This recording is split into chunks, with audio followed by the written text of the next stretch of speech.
upenyu mindupindu mangwana zviri kwedu upenyu mindupindu mangwana zviri kwedu upenyu mindupindu mangwana zviri kwedu michero inobereka nenguva dzakasiyana michero inobereka nenguva dzakasiyana regai kudadirana regaiwo kudadirana regai kudadirana regaiwo kudadirana regaiwo kudadirana regai kudadirana. Ndinokukwazisai mose.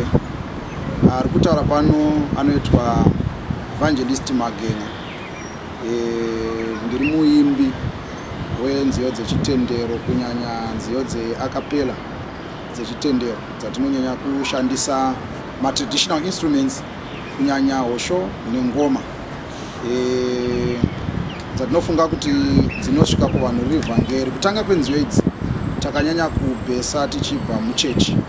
Chakava chinhu chakangova so interesting kuti muchechi unenge uchiona vanhu vachitokudza kuti unotoimba iwe unenge usingatozivi kuti uri kuimba wotozonzwa papa kutogona kuimba, but zvekunyora nziyo handirote handigarire pasi, zvinongouya like freestyle kuti ndichingori one kunyanya nguva dzandonyanya kugara ndiri one ndinogona kutongodzwa kuti message yaya kwandiri, then tune inotogona kutoya nguva iyoyo.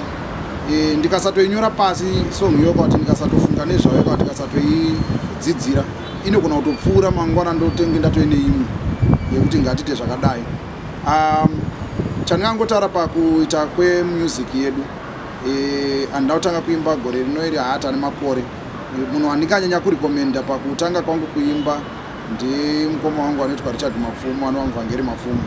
Ndiye munhu akatanga kurealiza chipo changu kuti munhu anogona kuimba ndokutitorawo ndokutiisawo mugrupu rainzi vadzidzi vekutanga.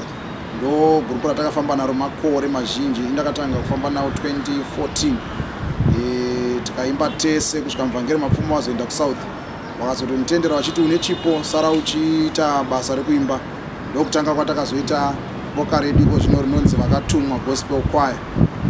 Iroro rakatanga muna 2019 ndopatakaritanga kuriita. So kubva muna 2019 takakonesa kuita maalbums edu matatu ndoatakagona kuita ari 3. Rekutanga racho ratakaita rakanga richinziro mhindupindu, rataidza kudzidzisa vanhu kuti kaitaura zvemhindupindu taedza kuudza vanhu pachena kuti upenyu hunosanduka. Muupenyu zvazvinoita nhasi ndogona kunge ndinazvo but mangwana ndinogona kufuma ndisisina.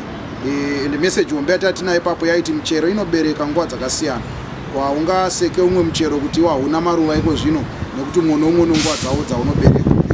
Nziyo idzi dzaingouya zvandangotaura zviya zvokuti yakangouyawo ichitori ndega ndobva dzatoya.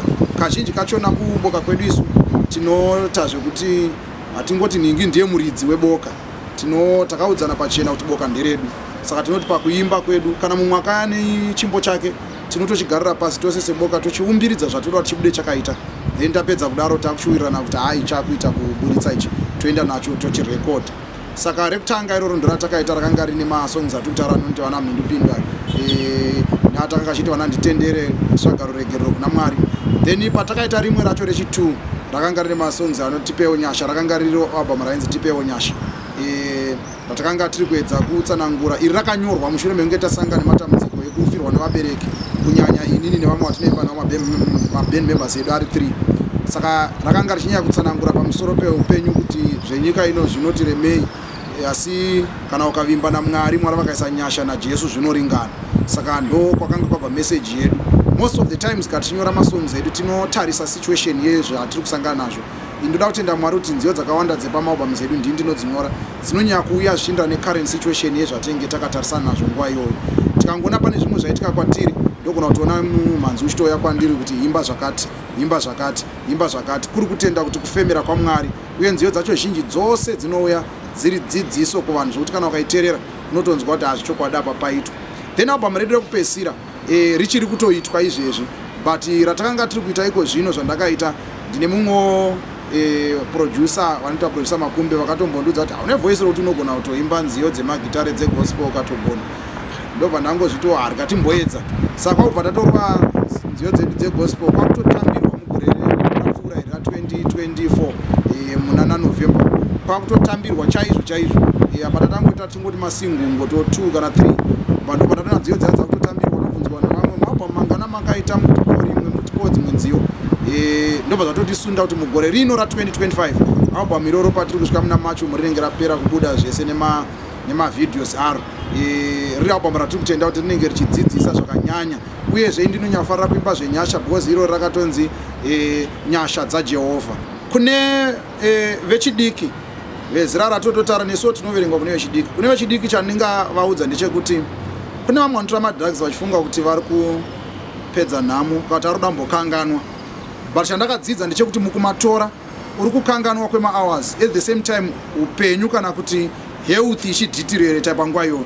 Paunozosara wave right unenge uchiona kuti health hausisina, zvakare nhamo dzako dziya dzadhabhula because mari watoshandisa papa waishandisa instead yekuti kubatsire. So message yaningapa muna 2025 ndeyekuti madrugs haana kwanogona kutisvitsa, but chingagona kubatsira ndechekuti tiwane nguva inoitwa maoutreach kune ava vanoshumira Mwari vachiparidza mastreets nemachichi. I think zvakanaka kutora vanhu vakadai tisavaita maoutcast, ngativatore tivaswededze padhuze, tiwane nguva yatinovadzidzisa kuti zvakanaka zvakaipirei zvakaita so, nekutiwo at least vawane pamwe pavanoswera vachiwana kuita basa ave nenguva shoma yekuwana nguva yekufunga zvekunwa madrugs because chimwe chachona vanhu vari stressed. Saka ndakaifunga kuti kandisina mari kandisina chi pamwe ndikadai zvinogona nani. So I was thinking kuti vanhu mugore rino message yandingakupai ndeyekuti ngatitiraye kuti katine vana vari kutinetsa nenzira idzi ngativatsvagire zvekuita zvori zvinovaoccupy gore rese, achiziva kuti zuva rese aswera achiita izvi anongodzoka aneta akufunga kurara mangwana topa zverimwe basa. Tikadaro tinogona kuita kuti vana vedu vamwe vabve kwazviri, kungovaudza nemuromo asina chaari kuita anongoti hongu, but achidzoka mangwana ari mazviri bhozi ana chekuita. Sevaimbi mugore ra2025 hakuna chinhu chinonyanya kubuilda music kusara kwokubatana nekunzwisisana nekuziva kuti uyu aimbawo nenzira yake uyu aimbawo nenzira yake, but tese at the same time kana tiri kuimba gospel. Ndakamboteerera Mr Mutukudzi vachitaura vanotiwo hakuna muimba anonzi muimbo wegospel because message yese inosvika ine zvainodzidzisa. So gospel is just good news dzinodzidzisa munhu. So handisi kungotarisa kune vanongoimba gospel chete, but ndogona kutarisa kune vese vanoimba kuti message yatofanira kuendesa kuvanhu inofanira kunge isiri inokurudzira vanhu kuita zvinhu zvakaipa, but inofanira kunge iri message iri kukurudzira vanhu kuti varambe vachiita zvinhu zvakanaka, tisingakurudziri kutora kwemadrugs kwataitaurako nechi, but dzimwe dzese message dzinongoita kuti munhu agone kubva munzira yakaipa achiita munzira yakanaka. It is preaching. Saka tofanira kupinda tobatsirana tobatana pamwe chete toendesa music yedu. Chimwe chacho tisawanikwa patisingafanira kunge tichiwanikwa kana uri muimbi, wanikwa panzvimbo dzakanaka dzinopupura zvinoenderana nezvauri kuimba. Toda kutenda vose vatsigiri vedu vakatitsigira kubva patakatanga kusvika patasvika. Ndingada kungotenda Zimbabwe as a whole because tafamba kunzvimbo dzakawanda kuenda kunoimba zvokuti nyika yose vazhinji vacho takatombosvika kumatauni akawandisa tichienda kunoimba. Sada kutenda vose vakagona kutikoka, vakagona kuti invite, nevese vakanzwa music yedu vamwe vacho vasati vagona kuti invite. Zvakanaka kuti tibatirane pamwe chete, haisi nyaya yemari chete, imwe nyaya ndeyekutoshumira Mwari tiri pamwe chete. Pamwe matotidaidza paya tikauya tinosvika totoshumira Mwari tofamba pamwe chete, but ndoda kutenda support yevese vakatipa kubva kumaproducers, kubva kumafans edu, kubva kumaradio presenters nevese vanogona kunyanya kunge vari kutibatsira vekumanewspapers whatever vakagona kutibatsira. Toda kutenda Mwari kuti patasvika patina kusvika nekuda kwesimba redu, but it was all because of the support yatakawana kubva kwamuri mese. Inzwai kutendwa. Boka redu rino iri kuti tirambe tichienda kwatiri kuenda kumberi. Takaona kuti kune maproducers anogona nguva yokuti vaproduce music, kune vasupporters anogona kungoti ndango kubatsira nemari yakati. Inzwai kutendwa mose kune vakatiitira zvakadai kusvika patasvika.